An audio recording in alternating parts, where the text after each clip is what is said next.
સુજલ કુકાણી આપનું હાર્દિક સ્વાગત કરું છું।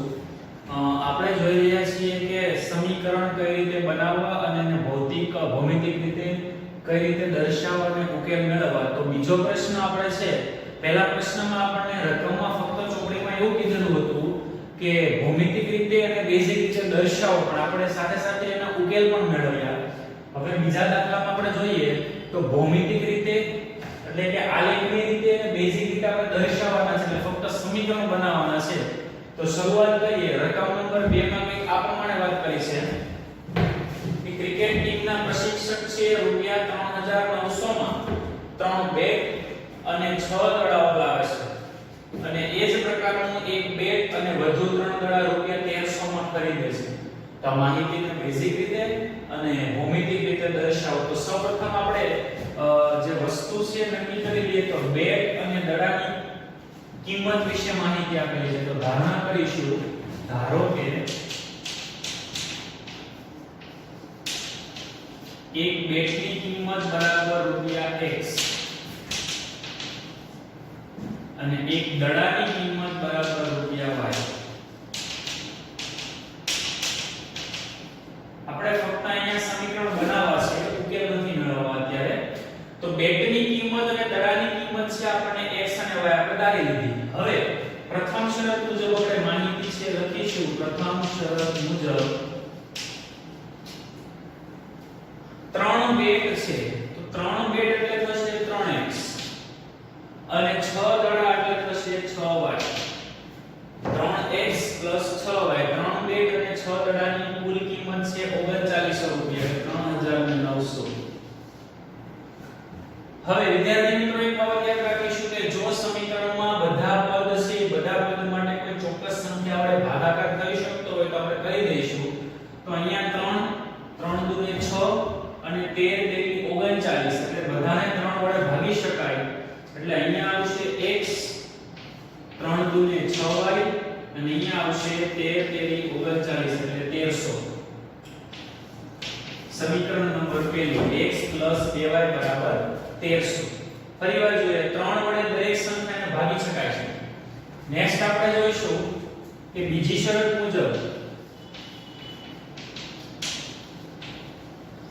બીજી શરતમાં એવું કીધું છે કે એક બેટ એટલે x પ્લસ 3 દડા એટલે 3y, બંનેની કિંમત ટોટલ થાય છે ₹1300। સમીકરણ નંબર 2। તો સમીકરણ 1 અને સમીકરણ 2 છે બેઝિક રીતે આપણે દર્શાવેલા સમીકરણ છે। હવે આ સમીકરણ પરથી આપણે આલેખની રીતે આ સમીકરણો દર્શાવવાના છે। તો સમીકરણ 1 માં આપણે આલેખની કિંમતો મેળવીશું, પછી સમીકરણ 2 માટે x અને y ની આલેખની કિંમતો મેળવીશું। તો સમીકરણ 1 પરથી આપણે લખીએ x 2y બરાબર 1300। જ્યારે x ને કરતા બનાવીશું 1300 - 2y। હવે વિદ્યાર્થી મિત્રો આ બાબતે ધ્યાનમાં રાખવાની કે આપણી કિંમત છે જો y બરાબર 1 લેશું તો 1300 - 2 એટલે 1298 થાય। તો 1298 આલેખમાં દર્શાવવા થોડાક અઘરા પડે, એટલા માટે એવી કિંમત લેવાની કે જે તમને આલેખમાં સરળ પડે। તો આપણે લઈશું એકવાર y બરાબર 0, એકવાર લઈશું 600, એ પ્રમાણે કિંમત લઈશું। તો પહેલા લઈએ y બરાબર 0, y બરાબર 0 લઈએ એટલે આવે x બરાબર 1300 - 2 * 0, 2 * 0 એટલે 0, તો x બરાબર આવશે 1300। બીજું લઈએ y બરાબર લઈએ 650, 650 લઈએ એટલે x બરાબર આવશે 1300 - 2 * 650, 650 * 2 એટલે 1300 થાય, 1300 માંથી 1300 જાય એટલે આવશે 0। ત્રીજું લઈએ y બરાબર લઈએ આપણે 600, તો x બરાબર આવશે 1300 - 2 * 600, 600 * 2 એટલે 1200, 1300 માંથી 1200 જાય એટલે મળે 100। તો આપણને x અને y ની કિંમત માટેનું કોષ્ટક કંઈક આ પ્રમાણે મળી ગયું। x બરાબર આપણે એકવાર 1300 આવ્યા, એકવાર 0 આવ્યા, એકવાર 100 આવ્યા। 1300 હતા ત્યારે 0 હતા અહીંયા આગળ 0 હતા ત્યારે y ની કિંમત 650 હતી અને 100 હતી ત્યારે y ની કિંમત 600 હતી. એ જ પ્રમાણે સમીકરણ 2 તરફ જઈએ તો સમીકરણ 2 માં હતું x 3y 1300. તો 3y ને સામે લઈ જઈએ તો આ પ્રમાણે આવશે x 1300 3y. તો પહેલા આપણે x બરાબર y બરાબર લઈ લઈએ 0. તો y બરાબર 0 લઈએ ત્યારે x બરાબર આવશે 1300 3 ગુણ્યા 0. 3 ગુણ્યા 0 એટલે 0. 1300 માંથી 0 જાય એટલે આવશે 1300. બીજો હવે લઈએ y બરાબર અહીંયા કિંમત લઈશું 400. y બરાબર 400 લઈએ એટલે 1300 3 ગુણ્યા 400. તો 1300 માઈનસ 4 તેરીને 1200. તો 1300 માંથી 1200 જાય એટલે આવશે 100. હા y બરાબર આપણે લઈ લઈએ 300. તમે તમારી રીતે કિંમત લઈ શકો પણ એવી કિંમત લેવાની કે જે આલેખમાં આપણને દર્શાવવામાં સરળતા રહે. તો x બરાબર આપણે 1300 માઈનસ 3 ગુણ્યા 300 કરીએ. 3 તેરી 9 એટલે 1300 માંથી 900 જાય એટલે આવશે 400. તો x અને y ની કિંમતોનો આપણે કોષ્ટક બનાવી દઈએ. તો x ની કિંમત આવી 1300 100 અને 400. એને આધારિત y ની કિંમત હતી 0 400 અને 300. હવે એના પરથી આપણે આલેખ બનાવીએ.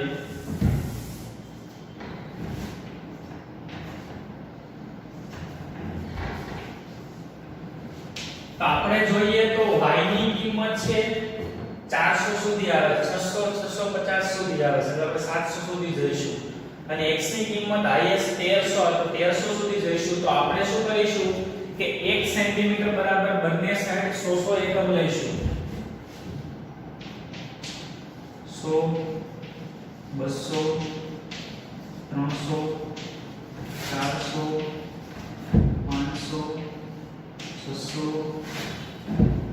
700 800 900 1000 1100 1200 અને 1300 અને 1400.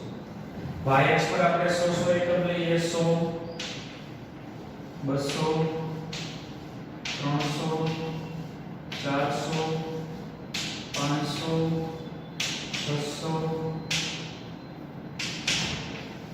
800 સુધી આપણે લઈ લઈએ. બરાબર. ચાલો હવે પહેલા સમીકરણ માટે લઈશું x બરાબર 1300 ત્યારે y બરાબર 0 એટલે પહેલું બિંદુ અહીંયા આવશે. પછી x બરાબર 0 ત્યારે y બરાબર 650 એટલે બીજું બિંદુ અહીંયા આવશે 650 માટે. અને x બરાબર 100 ત્યારે y બરાબર 600. x બરાબર 100 ત્યારે y બરાબર 600 એટલે અહીંયા બિંદુ આવશે. તો આ ત્રણ બિંદુઓને આપણે જોડીએ તો આપણને કંઈક આ પ્રમાણે આલેખ મળશે.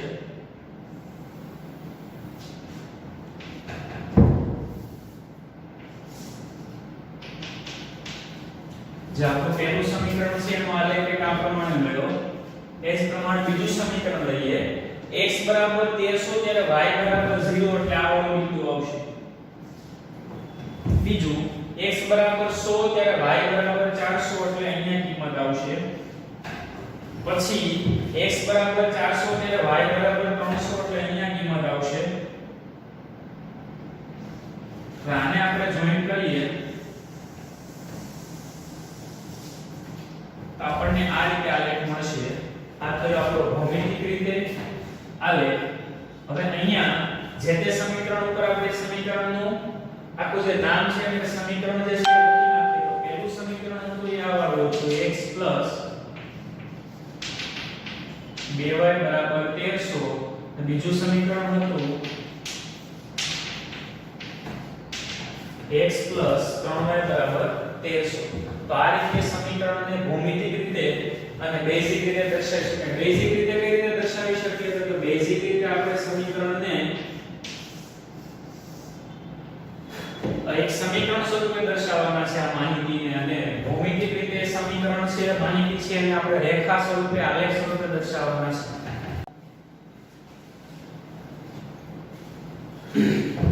સ્વાધ્યાય 3.1 ના દાખલા નંબર 3 તરફ આવીએ.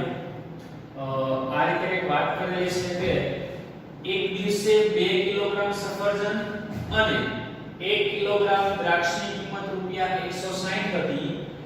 એક મહિના પછી 4 કિલોગ્રામ સફરજન અને 2 કિલોગ્રામ દ્રાક્ષની કિંમત રૂપિયા 300 હતી. તો આ પરિસ્થિતિને બેઝિકલી ભૌમિતિક રીતે દર્શાવો. તો સૌપ્રથમ આપણે માહિતી એકત્રિત કરી લઈએ. તો સફરજન અને દ્રાક્ષની કિંમતો વિશે વાત કરેલી છે. તો સૌપ્રથમ ધારણા કરી લઈશું કે ધારો કે 1 કિલોગ્રામ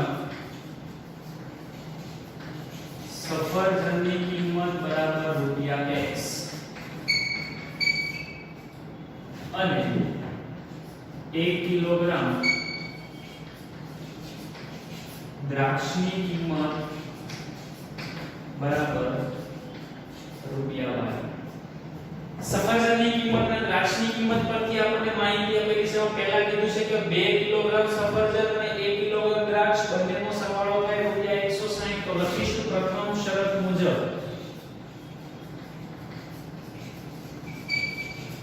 પ્રથમ શરત મુજબ 2 કિલોગ્રામ સફરજન એટલે 2x પ્લસ 1 કિલોગ્રામ દ્રાક્ષ, તો 1 કિલોગ્રામ દ્રાક્ષ એટલે y, એની કિંમત છે 160 રૂપિયા. એટલે સમીકરણ નંબર 1 આવશે. બીજી શરત મુજબ આપણે જઈએ તો બીજી શરત મુજબ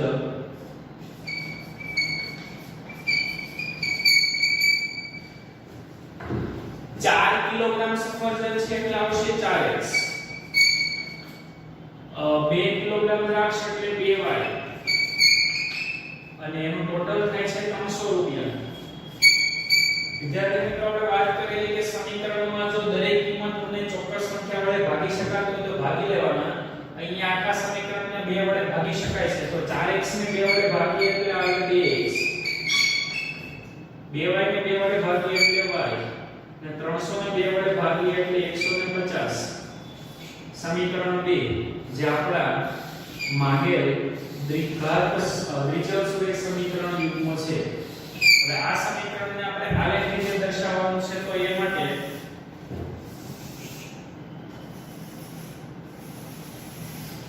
બંને સમીકરણમાં x ને અથવા y ને કરતા બનાવીશું. અહીંયા પહેલા સમીકરણમાં y ને કરતા બનાવીએ તો 2x y બરાબર 160 આપ્યા છે. જેમાં y ને કરતા બનાવીએ 160 2x. બરાબર છે. સિંગલ ચલ હોય ને આપણે કરતા બનાવીશું તો વ્યવસ્થિત રીતે આપણને સરળતા રહેશે. તો હવે આપણે x ની કિંમત મૂકીશું. ફરીવાર આગળના દાખલાની જેમ x ને 0 1 2 નહીં મૂકી શકાય. આપણે x ની કોઈ એવી કિંમત મૂકવાની જેથી 160 ની નજીકની કિંમત આવે. આપણે x બરાબર લઈ લઈએ 50. તો y બરાબર આવશે 160 માઈનસ 2 કૌંસમાં 50. તો y બરાબર 160 માઈનસ 100 એટલે y બરાબર આવે 60. x બરાબર 50 ત્યારે y બરાબર 60. બીજી કિંમત લઈએ x બરાબર 60. x બરાબર 60 એટલે y બરાબર 160 માઈનસ 2 કૌંસમાં 60. તો 160 માઈનસ 120 એટલે y બરાબર આવે 40. 60 અને 40. નેક્સ્ટ લઈ લઈએ x બરાબર 70. x બરાબર 70 ત્યારે y બરાબર 160 માઈનસ 2 કૌંસમાં 70 એટલે 140. તો y બરાબર થશે 160 માઈનસ 140 એટલે y બરાબર આવશે 20. સમીકરણ 1 માં x ની અને y ની કિંમત આપણે જે મેળવેલી છે એના પરથી આપણે કોષ્ટક બનાવી દઈએ.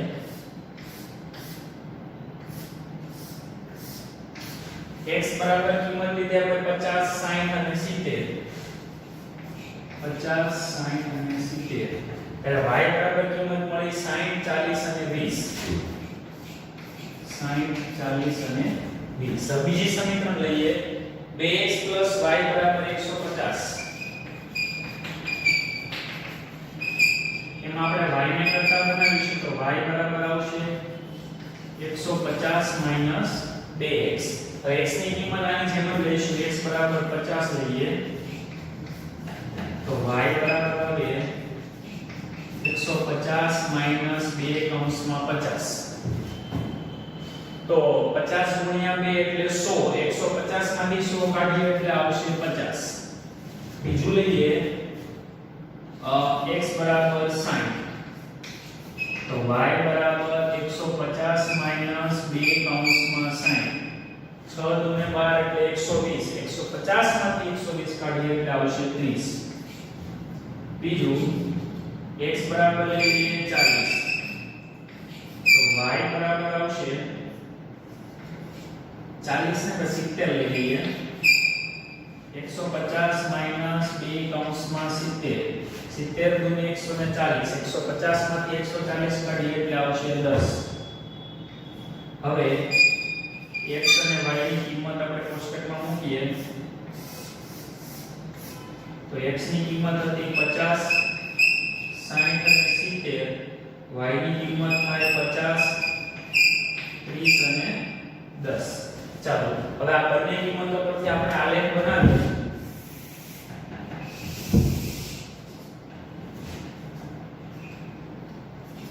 તો x અક્ષ અને y અક્ષ પર આપણે માહિતી મેળવીએ તો બધામાં 10 10 ની કિંમતથી આપણે ગુણાંક છે તો લઈશું x અક્ષ પર 10 20 30 40 50 60 70 80 90 અને 100.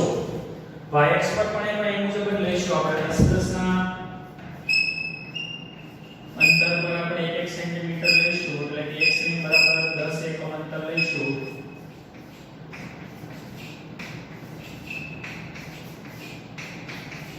ચાલો તો સૌપ્રથમ પહેલા સમીકરણમાં જઈએ x બરાબર 50 ત્યારે y બરાબર 60. 50 માટે 60 એટલે અહીંયા આવશે. પછી 60 માટે 40. 60 માટે 40 એટલે અહીંયા આવશે.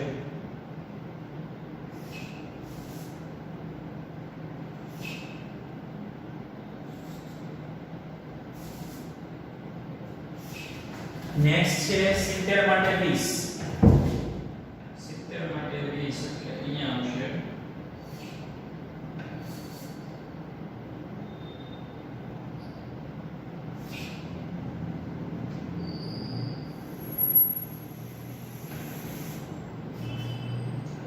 આ રીતે સમીકરણ બનશે. નેક્સ્ટ રેખા બનશે. નેક્સ્ટ માં જોઈએ 50 માટે 50. 50 માટે 50 એટલે અહીંયા. 60 માટે 30. 60 માટે 30 એટલે અહીંયા. અને 70 માટે 10. 70 માટે 10 એટલે અહીંયા. આ સમીકરણ પણ આ પ્રમાણે બનશે.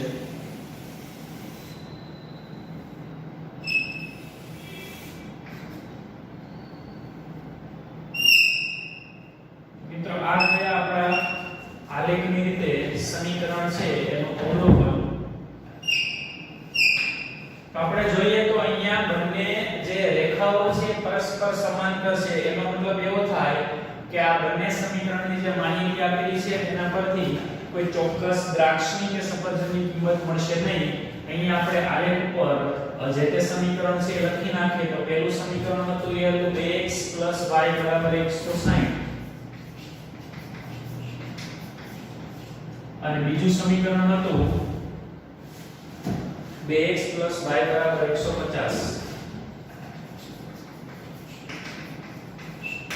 બીજું વિદ્યાર્થી મિત્રો અહીંયા આપણે આલેખમાં x અક્ષ અને y અક્ષ પર જે તે માપ લઈએ છીએ એ માપના તમે પ્રમાણમાં પણ લખી શકો.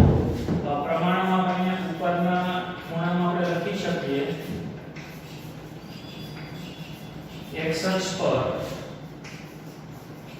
x ની બરાબર 10 એકમ અને y અક્ષ પર x ની બરાબર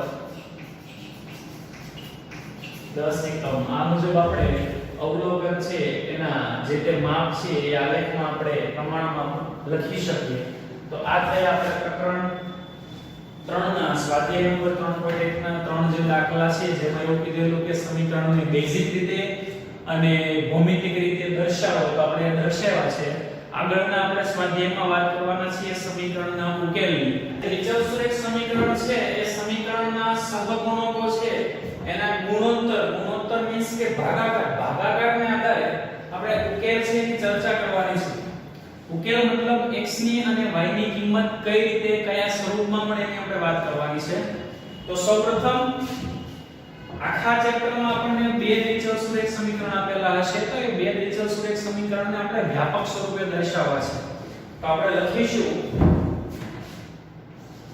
બે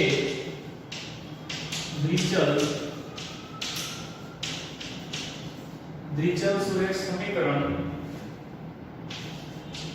a1x b1y c1 0 અને a2x b2y c2 0 માટે આ બે સમીકરણ છે એના માટે શરત નંબર પહેલી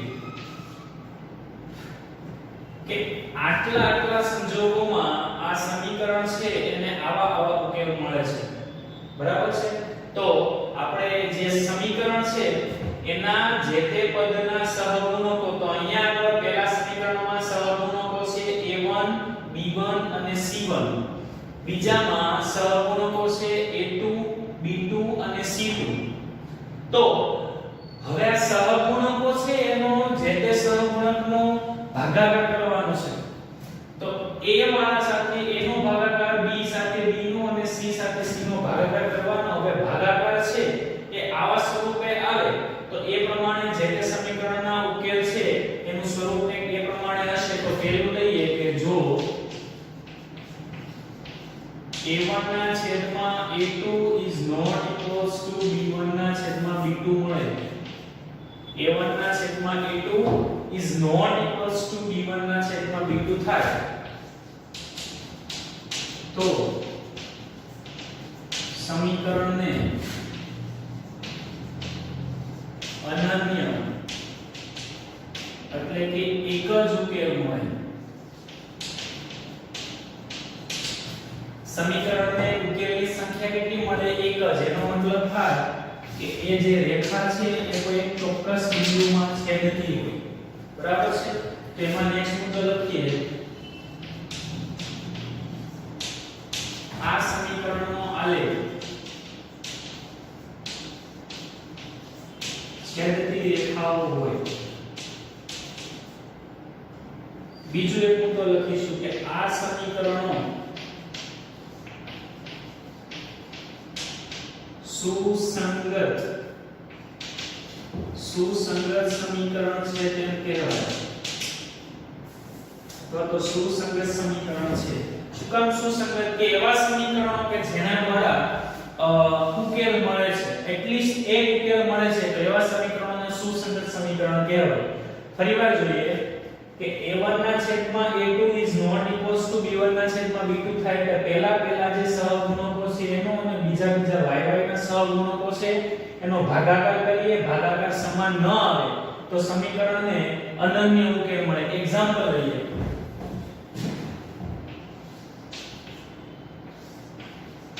x y 5 અને x 2y 3 આવું એક આપેલું છે.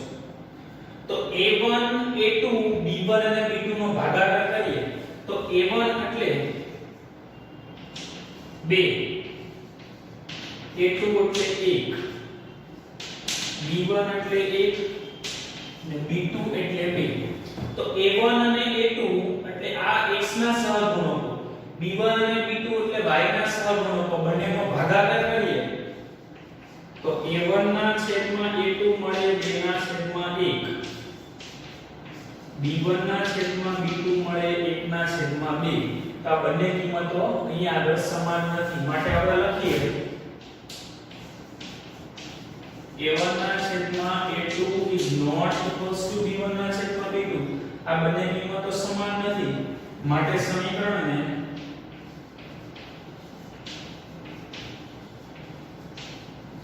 અનન્ય ઉકેલ મળે.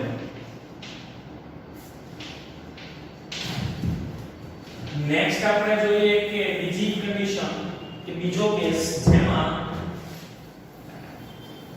આપણે જોઈશું તો જો a1 ના છેદમાં a2 બરાબર b1 ના છેદમાં b2 થાય. a1 ના છેદમાં a2 બરાબર b1 ના છેદમાં b2 થાય એટલે પહેલા બે સહગુણકો છે એનો ભાગાકાર સમાન થાય. but is not equals to c1 ના છેદમાં c2. એટલે c1 ના છેદમાં c2 ની કિંમત આ બે જેટલી ન થાય તો સમીકરણને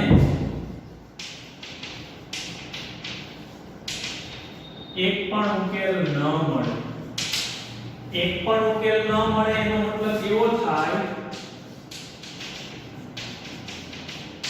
ઉકેલ ગણ બરાબર phi ને બીજા શબ્દોમાં કહેવાય ખાલી ગણ. એટલે અહીંયા શૂન્યોની સંખ્યા આવશે 0, સોરી ઉકેલની સંખ્યા આવશે 0. અહીંયા આપણે વાત કરી હતી કે આ સમીકરણનો આલેખ છેદતી રેખાઓ હોય, અહીંયા આવશે આ સમીકરણનો આલેખ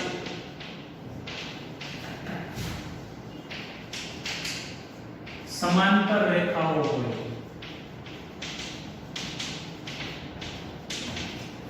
અને આ જે સમીકરણ છે એ સુસંગત નથી. શું કામ એની આપણે વાત કરીશું કે આ સમીકરણ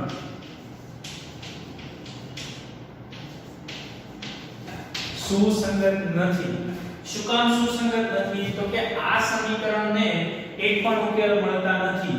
જે સમીકરણને એક ઉકેલ મળે અથવા એકથી વધારે ઉકેલ મળે તો એને સુસંગત કહેવાય. પણ અહીંયા ઉકેલની સંખ્યા છે 0, એક પણ ઉકેલ મળતો નથી. એટલા માટે આ સમીકરણ છે સુસંગત નથી એવું કહી શકીએ. ઉદાહરણ લઈએ x + 2y = 5, 2x + 4y = 6 આવું કંઈક છે. આનામાં આપણે ઉકેલ લાવીએ તો એ માટે આપણે a1 = 2 1, a2 = 2, b1 = 2, b2 = 4, c1 = -5 અને c2 = -6. આ -5 ને -6 શું કામ લખ્યા? તો કે આ કિંમતને વ્યાપક સ્વરૂપે લાવવા માટે 5 ને સામે લઈ જવા પડે તો -5 થાય, 6 ને સામે લઈ જવા પડે તો -6 થાય. હવે આપણે ગણતરી કરીએ a1 ના છેદમાં a2 1 ના છેદમાં 2 મળે, b1 ના છેદમાં b2 2 ના છેદમાં 4 એટલે 1 ના છેદમાં 2 મળે, c1 ના છેદમાં c2 -5 ના છેદમાં -6 એટલે 5 ના છેદમાં 6 મળે. હવે નોટિસ કરીએ આપણે તો કે પહેલા બેનો સહગુણકો જે છે એનો ભાગાકાર સમાન થાય પણ ત્રીજાનો સમાન થતો નથી. તો આપણે અહીં લખીશું કે a1 ના છેદમાં a2 અને b1 ના છેદમાં b2 સમાન થાય છે પણ c1 ના છેદમાં c2 સમાન થતો નથી. એટલા માટે સમીકરણને એક પણ ઉકેલ ન મળે. અને આ પ્રકારની રેખાઓ છે કેવી રેખાઓ હોય છે? સમાંતર રેખા. ત્રીજું કે જો a1 ના છેદમાં a2 બરાબર b1 ના છેદમાં b2 બરાબર c1 ના છેદમાં c2 ત્રણ સમાન હોય. પહેલામાં એવું હતું કે પહેલા બે સમાન ન હોય, પછી પહેલા બે સમાન હોય પણ ત્રીજું સમાન ન હોય, હવે બધા સમાન હોય તો સમીકરણને અનંત ઉકેલ મળે. અનંત એટલે અસંખ્ય ઉકેલ મળે. જેટલા જોતા હોય એટલા ઉકેલ આપણને અહીંયા મળશે. સમીકરણનો ઉકેલ ગણ લઈએ. ઉકેલ ગણ એટલે કહેવાય અનંત ગણ. ટૂંકા પ્રશ્નમાં પૂછાય કે આ સમીકરણનો ઉકેલ ગણ શું? તો આપણે લખીશું અનંત ગણ. હવે આ સમીકરણનો આલેખ છે એ આલેખ છે એ કંઈક આ પ્રમાણે આવશે. આલેખ છે એ સમપાતી રેખાઓ હોય.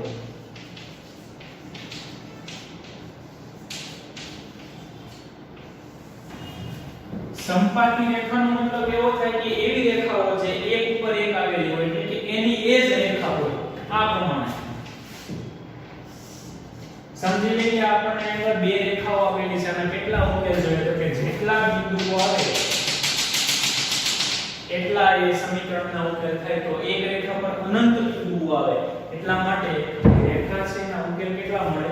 અનંત ઉકેલ મળે. નેક્સ્ટ લાઈન લખીશું કે આ સમીકરણ સુસંગત છે.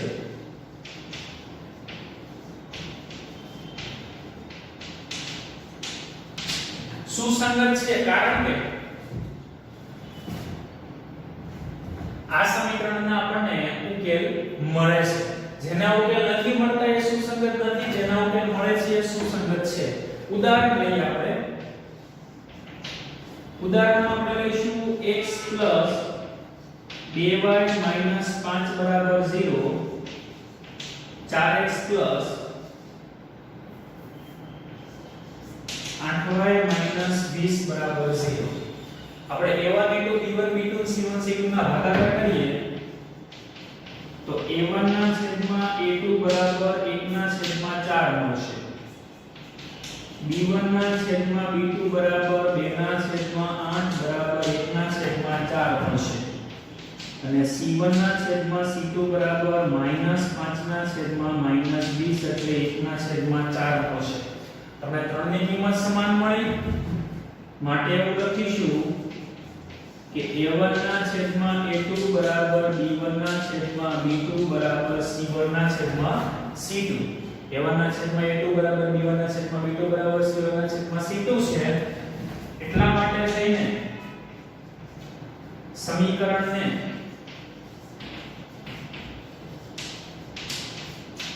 અનંત ઉકેલ મળે. તો ફરીવાર આપણે થોડું હાઇલાઇટ કરીને જોઈ લઈએ. તો પહેલું હતું કે સમીકરણમાં a1 ના છેદમાં a2 બરાબર b1 ના છેદમાં b2 થાય તો સમીકરણને અનન્ય ઉકેલ મળે.